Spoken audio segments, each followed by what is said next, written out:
சேலம் மத்திய மாவட்ட செயலாளர் பார்த்திபனிடம் விசாரணை நடத்துகிறது சிறப்பு புலனாய்வு குழு. அது குறித்த தகவலை அண்மை செய்தியாக பார்க்கிறோம். கூடுதல் விவரங்களை நம்முடைய செய்தியாளர் கார்த்திகேயனிடம் கேட்கலாம். கார்த்திகேயன், அவரிடம் விசாரணை நடத்துவதற்கான காரணம் என்ன?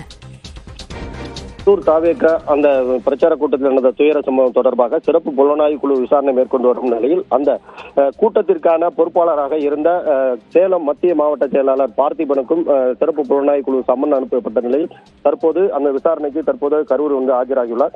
அதாவது கரூரில் கடந்த 27ஆம் தேதி மக்கள் சந்திப்பு விஜய் பிரச்சார கூட்டத்தில் நெரிசல் ஏற்பட்டு 41 பேர் உயிரிழந்த நிலையில் 100க்கும் மேற்பட்டோர் காயமடைந்து வீடு திரும்பிய நிலையில் அதாவது ஏடிஎஸ்பி தலைமையிலான தனிப்படை அமைக்கப்பட்டு பிறகு சிறப்பு புலனாய்வு குழு SIT நீதிமன்ற உத்தரவுப்படி அமைக்கப்பட்டு தொடர்ந்து 5 நாட்களாக கரூரில் அந்த ஐஜி அஸ்ரா கார்கே தலைமையிலான விசாரணை மேற்கொண்டு வரும் நிலையில் தொடர்ந்து ஒவ்வொருவரிடம் சம்மன் அனுப்பப்பட்டு விசாரணை மேற்கொண்டு வருகிறது. இந்நிலையில் இன்று அந்த கூட்டத்திற்கான பொறுப்பாளராக இருந்த சேலம் மத்திய மாவட்ட செயலாளர் பார்த்திபனுக்கு சம்மன் அனுப்பப்பட்ட நிலையில் அவர் சிறப்பு புலனாய்வு குழுவிடம் தற்போது விசாரணைக்காக ஆஜராகியுள்ளார். இதேபோல் அந்த ஆடியோ இன்ஜினியரிங் சொல்லக்கூடிய அந்த மைக் செட் ஆடியோ இன்ஜினியர் சென்னையைச் சேர்ந்த இருவரும் அந்த சிறப்பு புலனாய்வு குழு விசாரணைக்கு தற்போது ஆஜராகியுள்ளனர்.